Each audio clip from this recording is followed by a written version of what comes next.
Let's try something a little different. We're going to start here.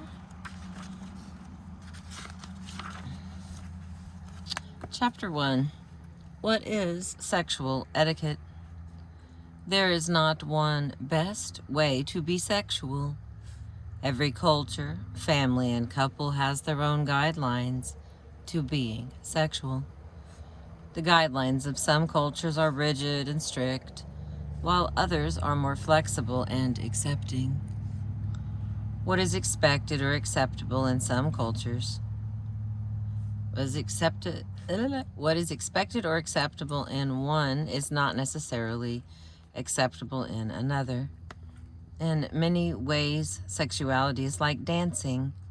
In some cultures, you can dance with yourself. In some cultures, you can dance with people of the same gender. In some cultures, you cannot dance at all. In some cultures, you can grind and dance passionately. Each one has different guidelines and taboos. None of the guidelines are better or worse, as long as everyone involved is consenting to the dance. Just as all cultures are different, so too are individuals. We each have different needs, expectations, fantasies, turn-ons, turn-offs, feelings, and so forth. Despite the fact that we are all so unique and diverse, this book is written with the belief that there are certain universal values that may enable individuals to function and interact respectfully with other people. It is also designed to help people avoid and prevent certain behaviors that would hurt, disrespect, alienate, abuse, violate, or otherwise take away the rights of human beings to celebrate themselves. The information contained in the following pages will provide you, the reader, with more tools and skills to avoid the potentially negative side of sexuality, while simultaneously helping you enjoy and embrace the potentially wonderful and positive side of sexuality. The following guidelines will help identify some of the behaviors and attitudes that may contribute to more cultural and individual sexual health and well-being. Okay, guidelines for sexual etiquette. We are all sexual. We each have a right to choose how to express our sexuality. Some people choose to be celibate or only kiss and hug, while others choose to have intercourse. We each must choose for ourselves what is right for us. All people have value and worth and deserve to be treated with respect and compassion, regardless of sex, gender, age, culture, sexual orientation, weight, race, physical ability, religion, and any other traits. Relationships should be consensual. Consent is when everyone involved agrees with what is happening. It is not possible to give consent when impaired with alcohol or other drugs. Consent also includes respecting and honoring people's right to change their minds or say no at any time. As long as everyone is in agreement with the behaviors, feel free to have fun and enjoy one another's company.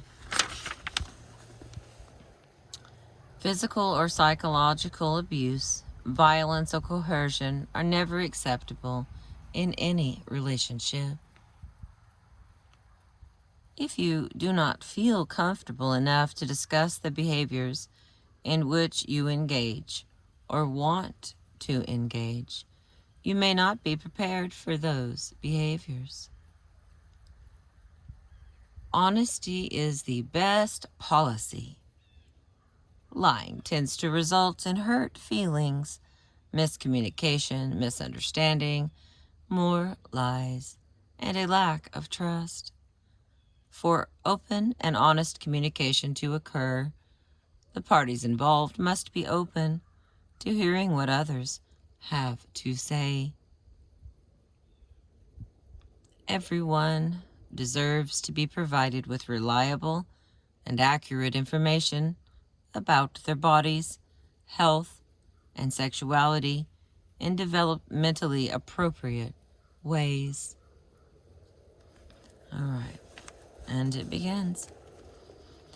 Sexual messages are everywhere in our culture. We are bombarded with media messages and images every day on television, billboards, the radio, and in magazines. We are exposed to sexual innuendos, jokes, rumors, and depictions of sexual behavior. Most of these messages seldom, if ever, address feelings, intimacy, using contraception, communication, or expectations. We usually witness sex as just happening with no communicating about it. If sex is brought up at all, it usually on a sitcom where some uncomfortable parent makes a joke out of the talk with their child. We rarely witness a healthy and mature conversation between a child and a role model or adult mentor. We need more examples and traditions of healthy and open communication.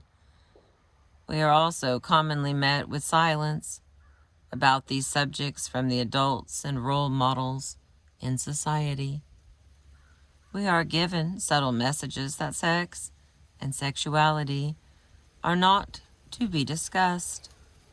Growing up, we are taught which topics are okay to discuss, which ones will get us a look of discomfort or nervous laughter, and which ones may get us in serious trouble. While the media continues to display an infinite array of sexual messages, usually with irresponsible examples, the adult community continues to perpetuate a culture of silence. Meanwhile, the young people get stuck in the middle by receiving very little genuine or meaningful communication and answers to their questions. We must begin to view sexuality as much more than sex or doing it. It's time to talk about the vastness of topics that make up sexuality. Sometimes when people hear sexuality, they have trouble getting past the sex part of the word. Sex is a small part of sexuality.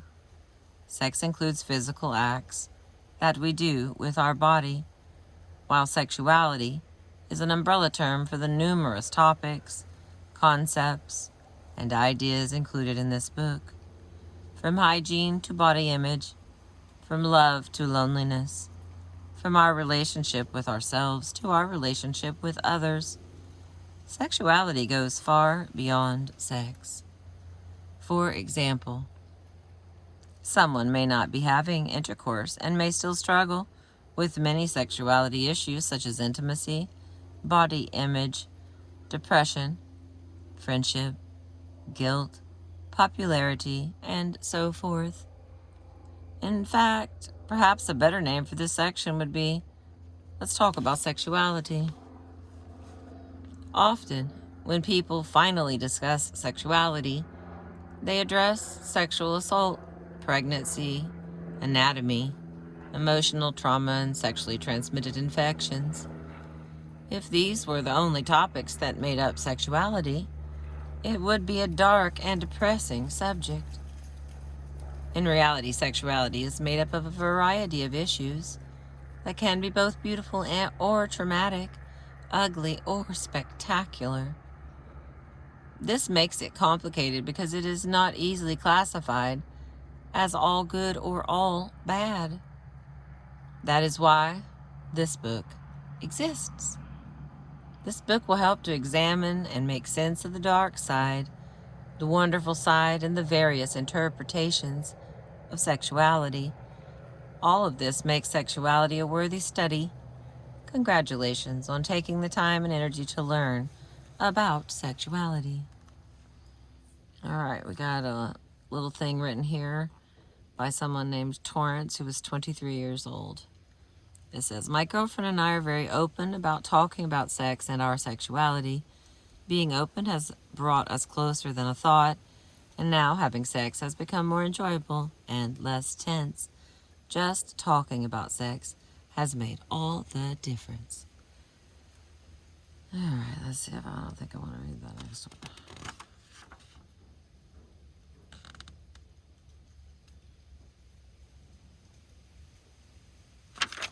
All right. Chapter 2, Relationship with Yourself. The most important relationship you will ever have will be with yourself. How you feel about yourself will powerfully affect the relationship you have with others and the decisions you make about your life. A person with self-love and self-respect may make very different decisions than someone who feels they are unworthy of love and respect from others. We hope this book will help you get in touch with your values, assess whether you are making decisions that are in line with your values, and, if necessary, help you make positive changes in your life.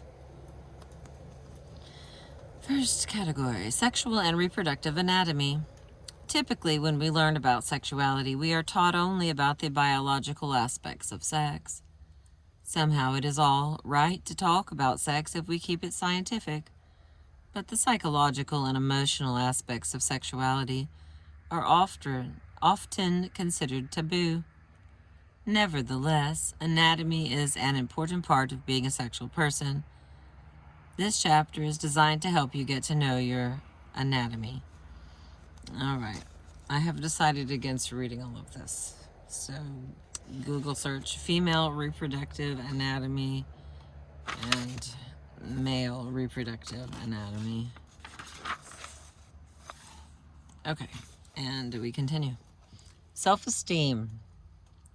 Oscar Wilde once wrote, "To love oneself is the beginning of a lifelong romance." Such self-love centers on self-esteem. Self-esteem is a term that often gets used without much explanation. Here are 4 examples. Self-esteem is most important. It all comes down to self-esteem. If he had better self-esteem, he wouldn't do that. I like someone who has high self-esteem. However, although it's easy to say self-esteem is important, it can be tough to actually develop and maintain positive self-esteem. In fact, many people think negatively about themselves a lot of the time. You will probably feel different ways about yourself throughout your life, but it's your underlying sense of self that matters most. Having positive self-esteem affects all aspects of life. People with more positive self-esteem are able to communicate their desires and needs to others more effectively. They think good thoughts about themselves and are able to both see and feel happy about the positive components of their lives. When things go wrong, they are able to figure out solutions, garner support of those around them, and cope with stressful situations. Self-esteem is not the same as selfishness. Selfishness is wanting things for yourself without taking others or the consequences into consideration. Self-esteem is having a positive image of yourself and loving who you are. Having good self-esteem often is related to being able to see beyond yourself and to help and care for other people. How is self-esteem related to sexuality? In just about every way possible. Sexuality is a fundamental part of a person. It involves body parts and processes as well as powerful emotions, such as lust and love. not feeling good about your body, being unable to be vulnerable with or express your emotions to another person, and denying your sexual feelings can be related to having low self-esteem. In contrast, a person with positive self-esteem will tend to make sexual decisions that are in line with his or her values, have safer sex, and feel good about expressing sexual pleasure in a mutually respectful and caring manner.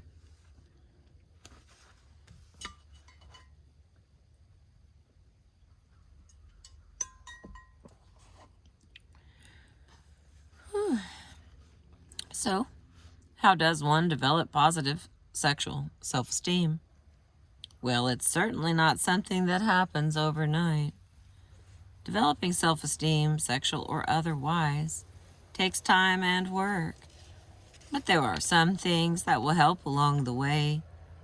For example, getting to know your body through the resources in this book and through self-exploration helps you get in touch with yourself. Examining your sexual values can help you better understand the choices you make and will hopefully lead you to make future choices that are in line with your values.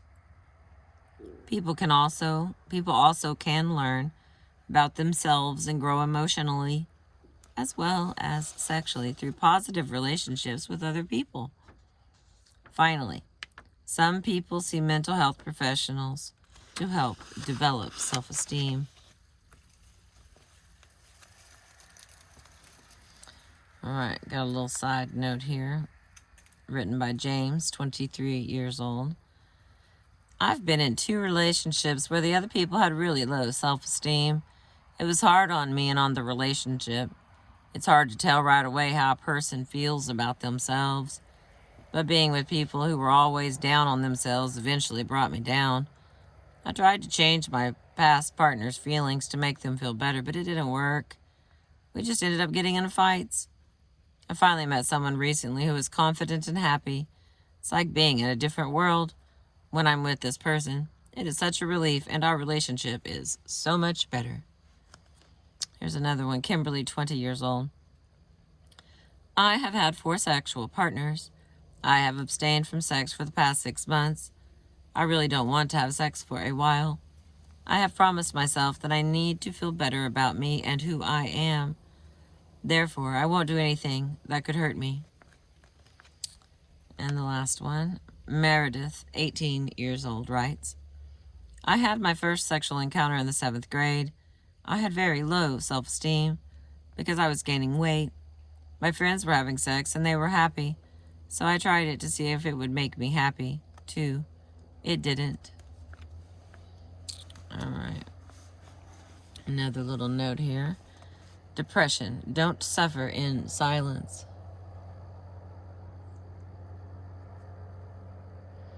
Depression is one of the most common mental disorders. It affects 340 million people in the world today and accounts for 10% of productive years lost throughout the world. Depression is a mood disorder that may occur only once in a person's life or in episodes that can last from 9 to 16 months. Depression includes both mood disorders and anxiety disorders. The causes of depression are complex and not yet fully understood. Researchers have identified biochemistry, genetics, social and environmental factors, certain medical illnesses, personality factors, and some medications as possible contributing factors to depression. About half of all cases of depression go undiagnosed and untreated. Along with missed days at work or school, isolation and loneliness, trouble in interpersonal relationships, and other life problems. Depression also can lead to suicide. The good news, however, is that depression is one of the most treatable mental illnesses.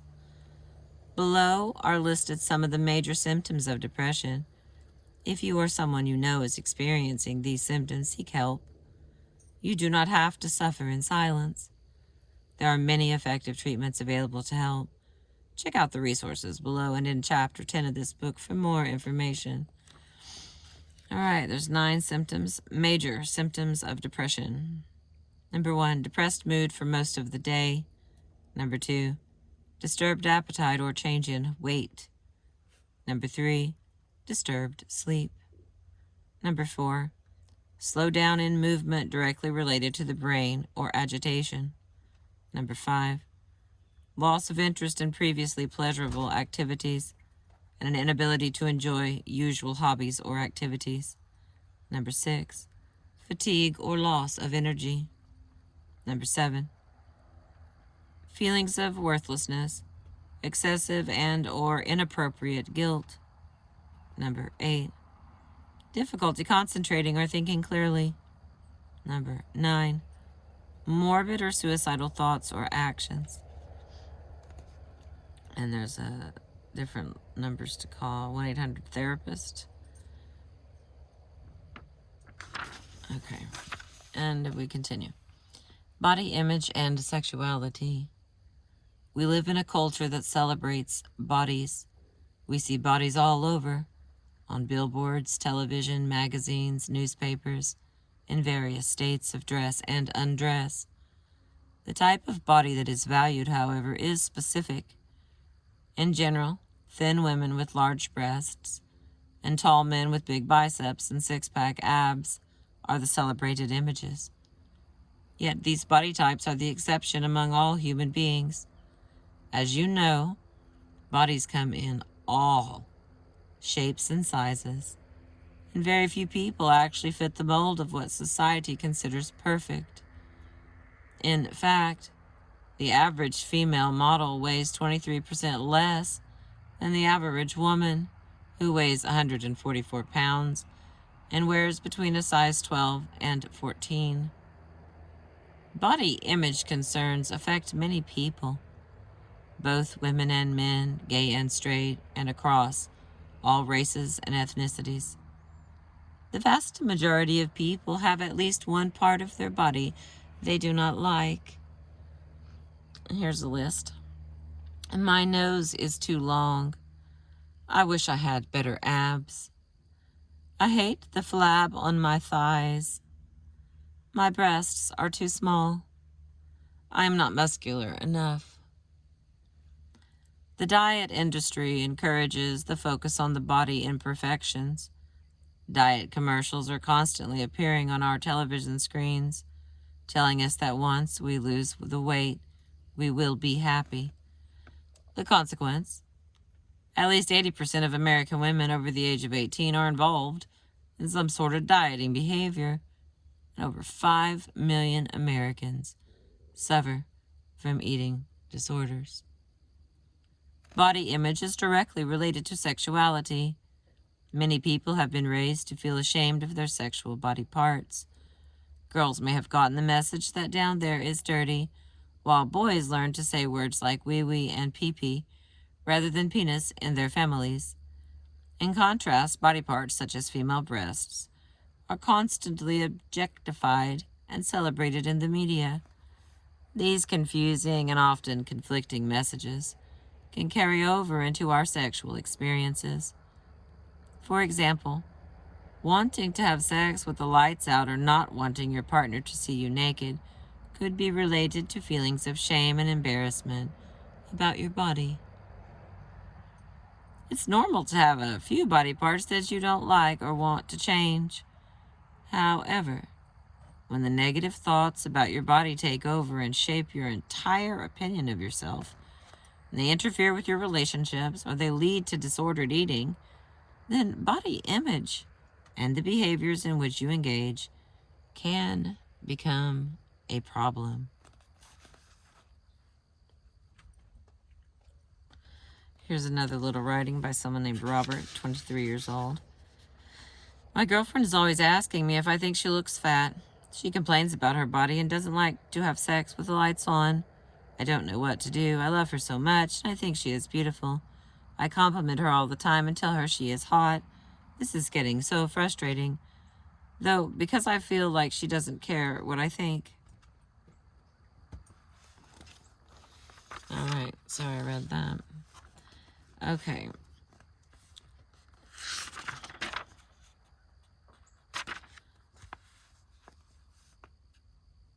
Anorexia nervosa is a serious, potentially life-threatening eating disorder characterized by self-starvation and excessive weight loss. Most 90 to 95% of people who suffer from anorexia nervosa are girls and women, making up about 1 to 2% of women in America. Anorexia nervosa is one of the most common psychiatric diagnoses in young women.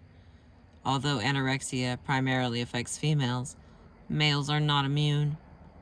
Despite the lack of studies on males with eating disorders, clinical reports suggest that about 1 out of 10 patients with anorexia or bulimia is male. Because anorexia involves self-starvation, it can have very serious health consequences. Some of these include dry hair and skin, hair loss or growth of the downy layer of hair called lanugo all over the body and face in an effort to keep the body warm, fainting, fatigue, and overall weaknesses, abnormally slow heart rate and low blood pressure, increased risk for heart failure, reduction of bone density, muscle loss and weakness, severe dehydration, possibly leading to kidney failure. In severe cases, anorexia can cause death. Of all psychological disorders, anorexia has one of the highest death rates. And the next is symptoms here and then treatments. We're going to go on over to bulimia nervosa.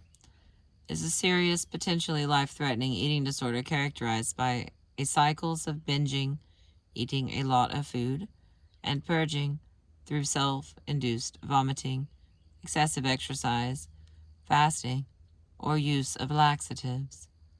Bulimia nervosa affects 1 to 3% of middle and high school girls and 1 to 4% of college-age women. About 80% of people who have bulimia nervosa are female. Unlike anorexia nervosa, people with bulimia nervosa will often look like they are of average body weight. Bulimia nervosa can cause harm to the body. The binge and purge cycles can affect the entire digestive system, leading to electrolyte and chemical imbalances in the body that affect the heart and other major organ functions. Other potential consequences include gastric rupture during periods of binging, inflammation and possible rupture of the esophagus from frequent vomiting, tooth decay and staining from stomach acids released during frequent vomiting, chronic irregular bowel movements and constipation as a result of laxative abuse, and peptic ulcers and pancreatitis. Pancreatitis can also result. Then it has a list of symptoms and a list of treatments. All right, we continue. Find a healthy balance. In the end, it is important for every person to find a healthy balance when it comes to nutrition, body image, exercise, and self-esteem. This involves accepting that there are parts of you that you cannot change. It also involves changing what you can, like eating a more nutritious diet, exercising more frequently, or seeking help if you have an eating disorder in a healthy manner.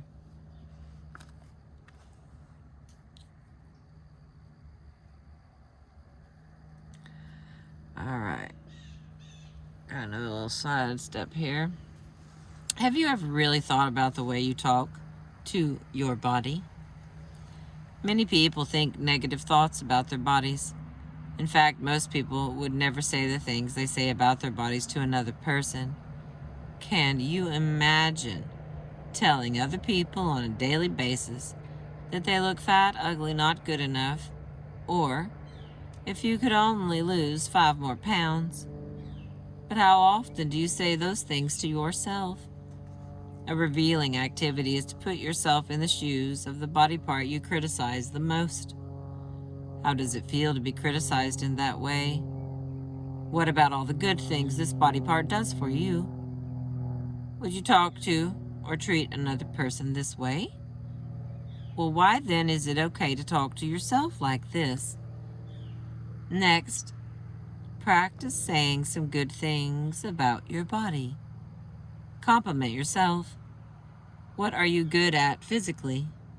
Maybe you are a fast runner, a good speaker, or great at giving hugs. Maybe you've always gotten compliments about your hair, your nice smile, or your sexy eyes. Practice accepting these compliments from others as well as from yourself, saying thank you without giving an excuse or disclaimer can go a long way in helping to increase self-esteem and positive body image. That was adapted from Transforming Body Image by M.G. Hutchison.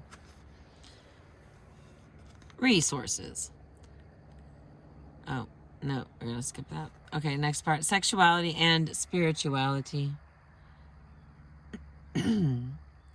Excuse me. People don't often think of sexuality and spirituality as related. As we emphasize throughout this book, people usually think of sexuality as only dealing with physical aspects, anatomy, physiology, and behavior. We have tried to demonstrate the important role psychology, emotions, communication, and relationships play in sexuality. Excuse me.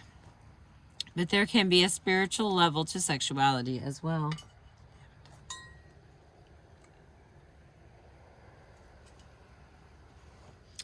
I'm running out of moisture.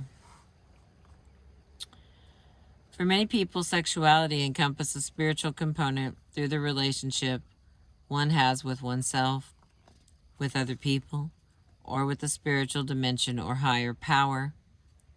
And just as people conceptualize and experience sexuality in different ways, spiritual diversity is vast. From large religious institutions with centuries of history and teaching about sexuality to one person's unique connection with the universe and human energy, sexuality can be woven into many aspects of spirituality.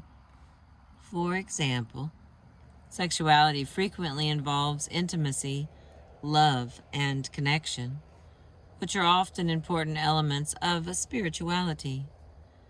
Many religious institutions have established values and guidelines for sexuality, including specific sexual behaviors and sexual relationships with other people. Part of being a sexually healthy person is getting to know and accept your values, then making decisions that are in line with those values.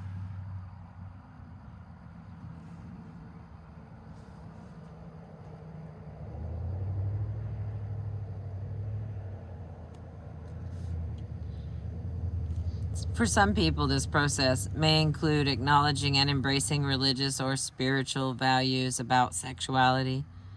Whatever your spiritual values and beliefs are, it is important to recognize the role they play in your sexual identity and decision making.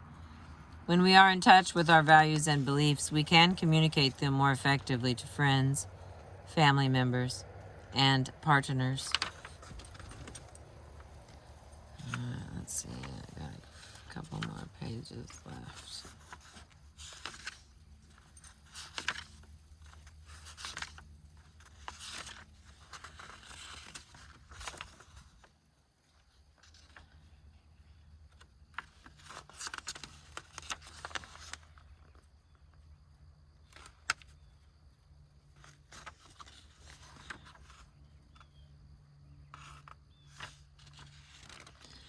Okay, am I normal?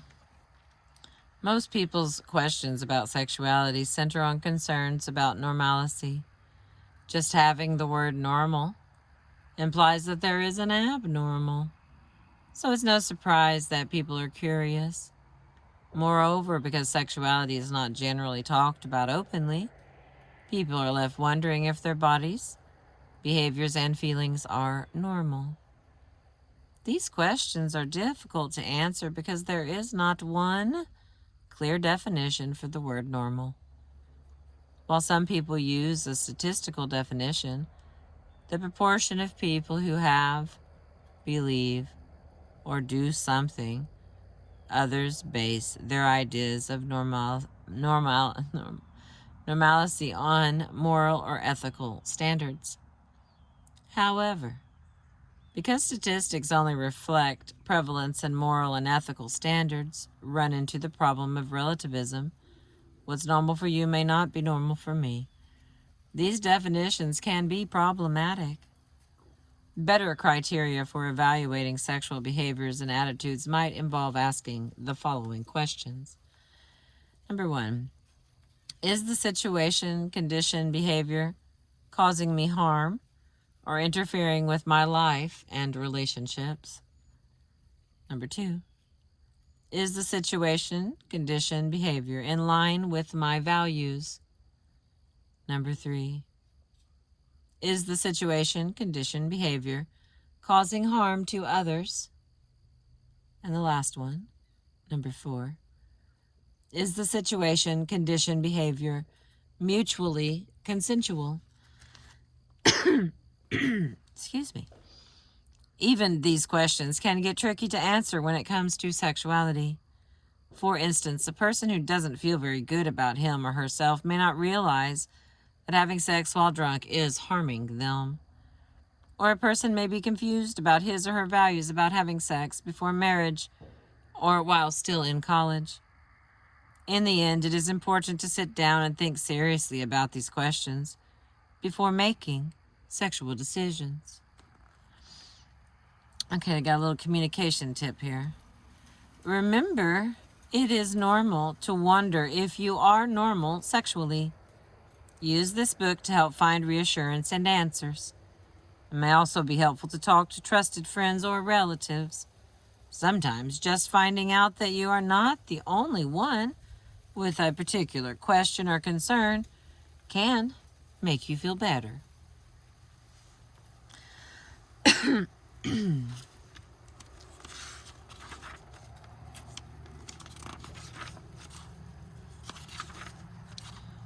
All right, 37. All right, let's try this. Orgasm and sexual response. Many people have questions about orgasms. The big O is mysterious to young and old alike. What is an orgasm and how does it feel? How does it happen? How can I experience one or more? To understand an orgasm, one must understand that the brain is the body's most powerful sexual organ. The mind dictates many of the forces that create an orgasm. Without the mental and psychological processes generated by the mind, such as fantasy, excitement, pleasure, and relaxation, an orgasm is unlikely. In addition, the brain releases chemicals called oxytocin that are involved in the experience of orgasm. Involving anatomy is important, but an orgasm really could be described as being all in your head. Several prominent researchers have dedicated their lives to understanding orgasm and sexual response. Along with the mental and psychological processes involved in an orgasm, there are physical changes that often occur simultaneously with what happens in the mind. Some people describe an orgasm as similar to a sneeze that builds and builds until finally the sneeze occurs, and it feels as if there has been a big release. Physiologically, there is a buildup of pressure called vasocongestion, which involves the inflow of blood into the genitals.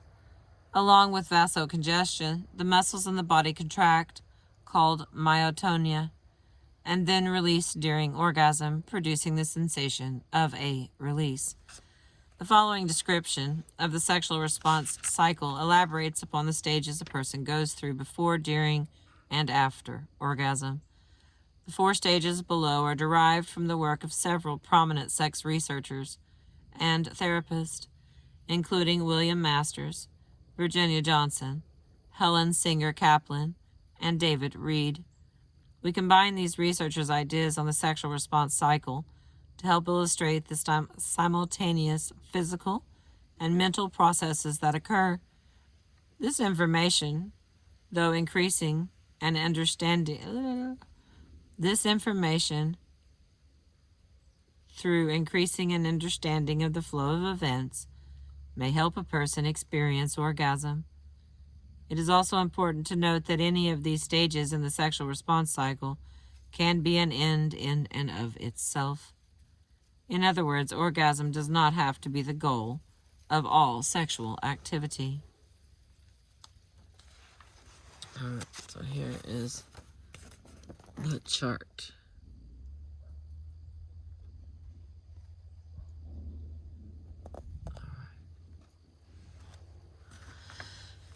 Number 1, seduction, also called the desire phase, is when the mind and body first become sexually stimulated.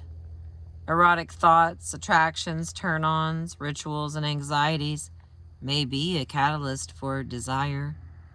This stage is important because without the triggers of seduction, the sexual response cycle would not begin.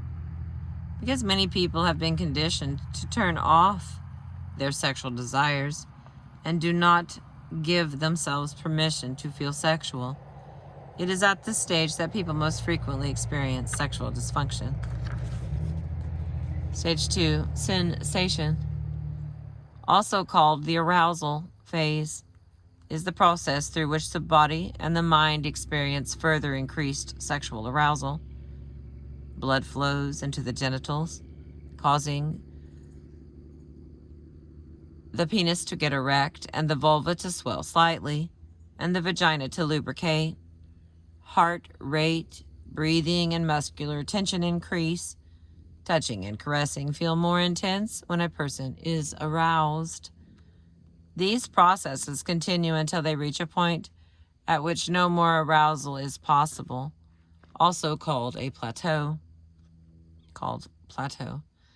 Stage 3, surrender, also called orgasm, is when a person allows him or herself to let go, be in the moment, and surrender control. During orgasm, the muscles in and around the genitals contract and release at approximately 0.8 second intervals, and the muscles of the body contract and then release. Blood flows rapidly out of the genitals, creating feelings of intense pleasure in waves throughout the body. In men, these contractions cause semen to be ejaculated out of the urethra. It is important to note that ejaculation and orgasm are not the same and do not have to occur simultaneously, although they usually do. Some women also ejaculate fluid from the urethra, usually after vaginal stimulation in an area called the Grafenberg or G-spot.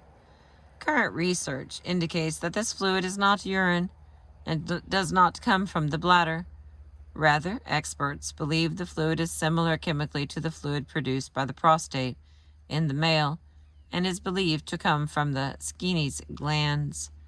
People who are unable to surrender control, be vulnerable, or let the body release may have problems experiencing orgasm.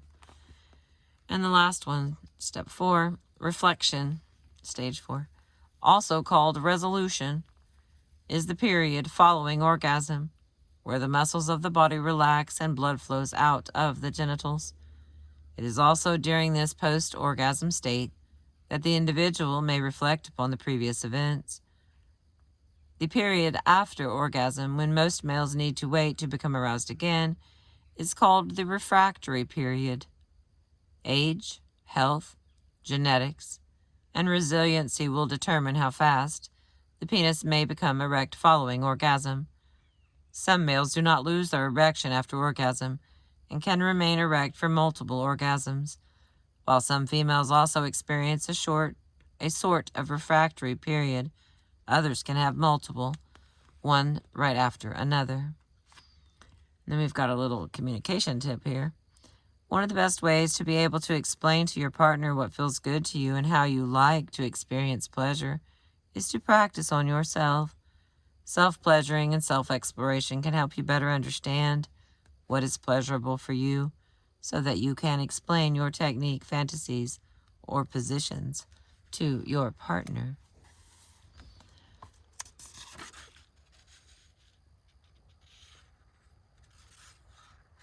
All right, here we go. Sexual difficulties and dysfunction.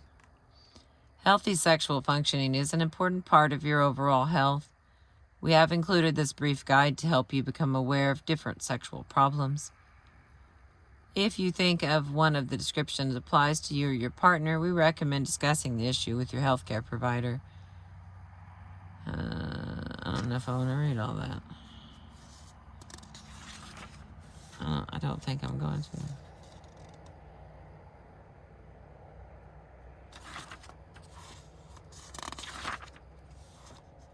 Yeah, I'll check some of that later.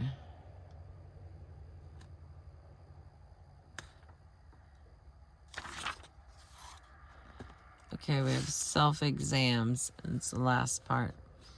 Touching your body may not only be pleasurable, it can also be an important investment in your health and wellness. You must know what your body usually looks, feels, smells, and tastes like to notice any changes that are out of the usual. For instance, if you do not know your own body, how can you notice a growth or a mole that has changed color? Doing self-exams can help you get to know yourself. Exams are intended to help you notice any suspicious changes, growths, or other characteristics that are not normal for you and your body. Partners can help one another examine their bodies. It can be fun to do things with your partner that contribute to your health. However, it is important that you do not rely on your partner to take responsibility for your health. Whether alone or with a partner, regular exams are a fundamental part of self-care. So they're suggesting self-testicular examinations and self-breast examinations.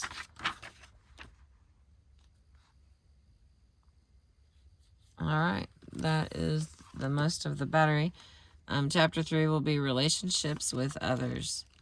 And we will continue with this little bitty book. There we go.